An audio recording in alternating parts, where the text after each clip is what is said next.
Baik, Assalamualaikum warahmatullahi wabarakatuh.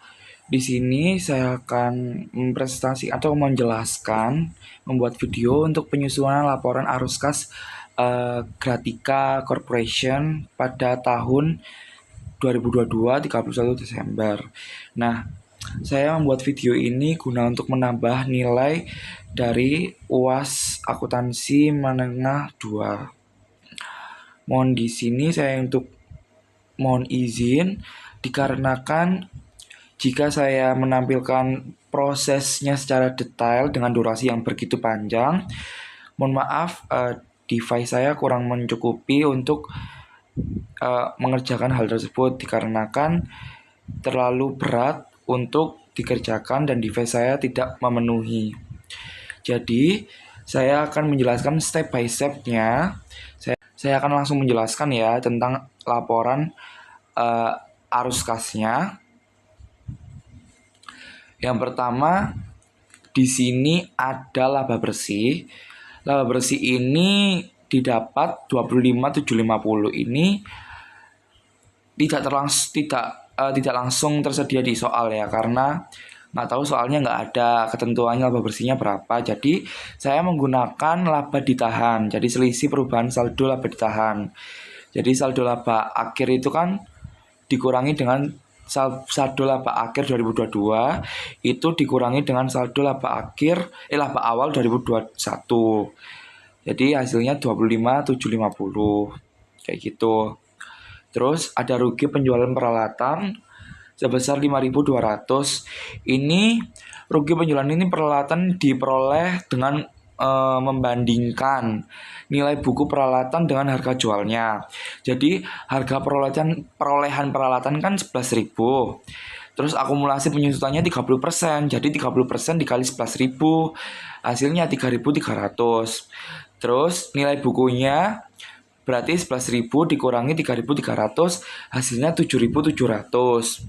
Lalu harga jual sebesar 2.500. Jadi selisihnya hasil dari nilai buku tadi 7.700 dikurangi harga jualnya 2.500. Jadi harganya itu 5.200 dan ini adalah rugi penjualan peralatan. Jadi sebesar 5.200. Lalu ada laba akibat kerusakan bangunan banjir yang dimana nominalnya itu 13.250 didapat dari selisih antara klaim asuransi dengan nilai buku bangunan menghasilkan laba. Tadi klaim asuransi yang diterima itu kan 37.000. Lalu nilai buku bangunan lamanya ada 23.750. Selisihnya itu laba. Jadi diselisihkan 37.000 dikurangi 23.750 gitu. Terus ada beban penyusutan sebanyak 800. Beban penyusutan ini diperoleh dari perubahan saldo akumulasi penyusutan peralatan. Jadi akumulasi penyusutan peralatannya 2022 itu 2.000 kan. Terus akumulasi penyusutan 2021 itu 4.500. Adanya pengurangan karena aset dijual 3.300. Maka beban penyusutan berlanjut itu beban penyusutan tahun berjalan itu 4.500 dikurangi sama 2.000 dikurangi lagi 3.300 hasilnya 800. Lalu amortisasi hak cipta sebanyak 250. Amortisasi hak cipta ini diperoleh dari penurunan nilai hak cipta antara dua periode. Yang hak cipta 2021 itu 5.250, hak cipta 2022 itu 5.000. Jadi selisihnya itu 250 perak. Lalu laba penjualan investasi ekuitas itu 1.500. Dan ini disebutkan soal bahwa investasi ekuitas dijual dengan harga 1.500 di atas harga perolehannya, sehingga laba penjualan investasinya itu 1.500 kayak gitu. Terus ada kenaikan piutang usaha 3.750. Ini didapat dari piutang 2022 12.250 dengan piutang 2021 itu 10.000. Jadi selisihnya kenaikannya itu adalah 2.250 kayak gitu. Terus ada kenaikan persediaan yang dimaunya itu 2.000, perhitungannya persediaannya itu 2022 itu 12.000 dan persediaan 2021 itu 10.000. Diselisih lagi kenaikan persediaan ini ada pengeluaran kas gitu loh untuk pembelian kena persediaan. Untuk memastikan bahwa saya tidak curang, ini saya benar-benar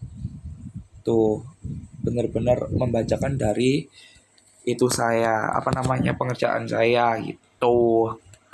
Lalu tadi sampai kenaikan persediaan kan. Nah, lalu ada kenaikan utang usaha 1.000. Jadi utang usahanya itu didapat dari menunjukkan beban yang belum dibayar dengan kas. Dari utang 2022 dengan utang 2021.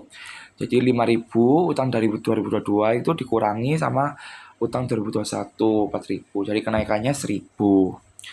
Terus ada aktivitas investasi yang dimana penjualan investasi ekuitas itu 4.500. Jadi harga perolehan 3.000 dan laba ditambah laba 1.500. Lalu ada penjualan peralatan sebanyak 2.500 itu sesuai dari soal. Lalu pembelian peralatan tunai sebesar 15.000 itu dari total perolehan 31.000 dikurangi perolehan non kas sebanyak 16.000. Lalu ada klaim asuransi bangunan sebanyak 37.000 itu diberikan langsung dalam soal. Lalu ada aktivitas pendanaan di mana ada dividen sebanyak 5.000 itu sesuai data tambahan. Lalu pelunasan wesel jangka pendek itu 1.000, selisih wesel dari 2021 hingga 2000 dan 2022. Gitulah. Jadi nominal ini diperoleh itu dari rekonsiliasi antara akun neraca dan data tambahan dengan menelusuri perubahan nilai buku dan dampaknya terhadap kas. Tuh. Lalu di sebelah kanan saya itu ada pengungkapan tambahan. Nah, jadi dalam laporan arus kas ini terdapat informasi tambahan yang wajib diungkapkan kayak gitu. Yang pertama ada bunga dibayar. Bunga dibayar itu sebanyak 2.000 kan. Nah, asal nominalnya ini dari mana? Dari soal lah nomor 7 itu menyebutkan bahwa bunga sebesar 2.000 itu dibayarkan dalam bentuk kas. Lalu yang kedua ada pajak penghasilan dibayar 5.000. Nah, asal nominalnya dari mana? Ini juga data dari soal nomor 7 karena soal itu menyebutkan bahwa pajak penghasilan sebesar 5.000 dibayar dalam bentuk kas. Lalu nomor 3 ada aktivitas investasi dan pendanaan konkas. Ini pasti. Jadi yang A, pelunasan utang dengan menerbitkan saham biasa. Ini sebanyak 5.000. Asalnya dari mana? Jadi dari tambahan nomor 2. Jadi data tambahan nomor 2 itu ada bilang nomor kayak sebesar 5.000 dari utang jangka panjang dibayar dengan menerbitkan saham biasa. Nah, itu dimasukkan aktivitas pelunasan utang dalangan penerbitan saham biasa. Yang ke B, pembelian peralatan dengan penerbitan utang wesel 16.000 ini didapat dari nomor 6 yang dimana kas dan surat utang jangka panjang sebesar 16.000 digunakan untuk memperoleh peralatan.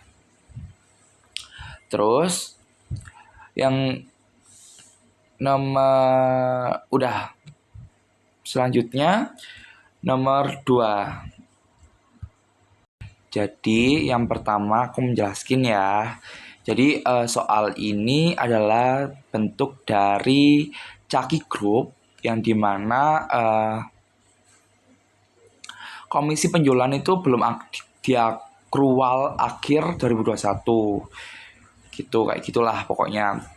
Langsung aku jelasin aja ya, di mana nominalnya ini dapat dari mana kayak gitu-gitu ya.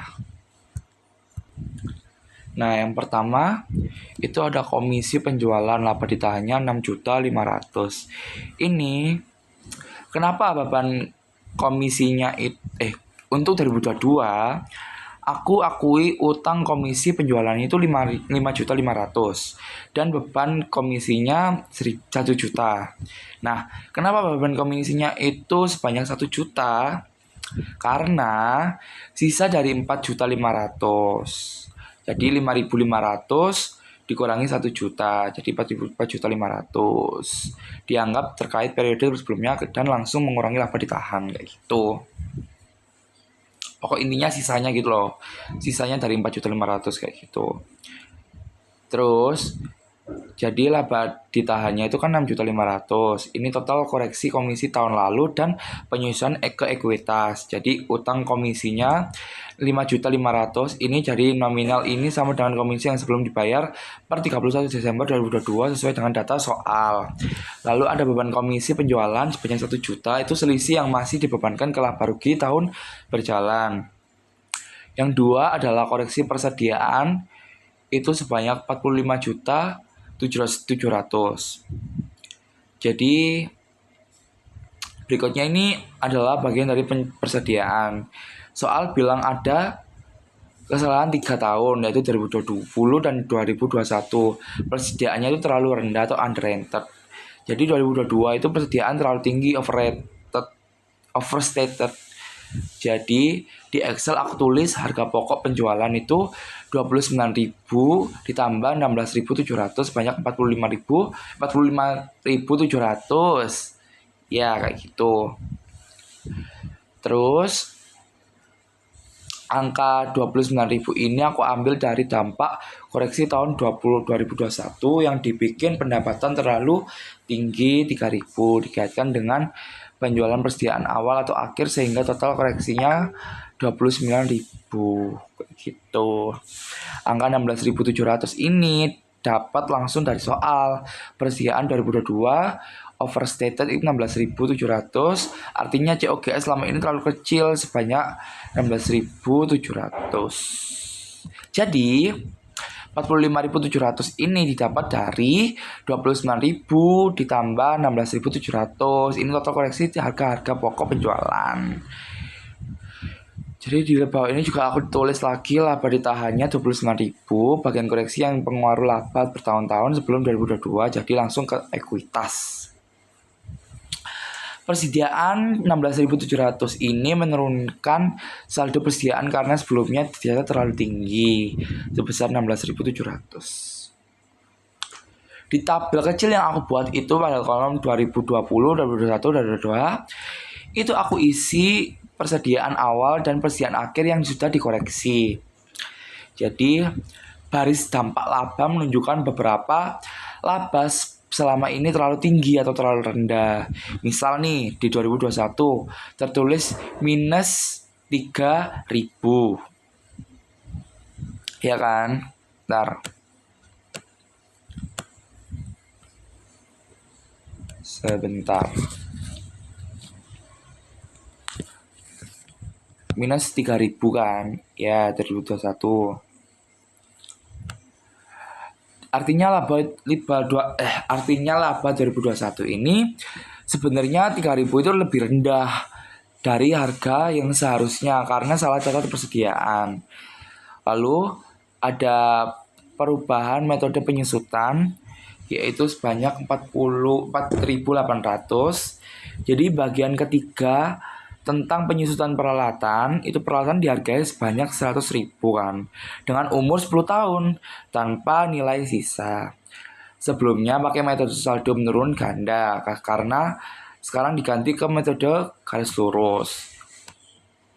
Aku tulis nih penyusutan sebelum 2020. Maksudnya sebelum 2022. Jadi 36.000 ini angka ini langsung dari soal, yaitu total penyusutan yang sudah dicatat dengan metode lama sampai sebelum tahun 2022. Jadi nilai buku awal 2022 itu 100.000 dikurangi 36.000 sebanyak 64.000. Itu yang aku tulis di baris nilai buku sebanyak 64.000 kayak gitu.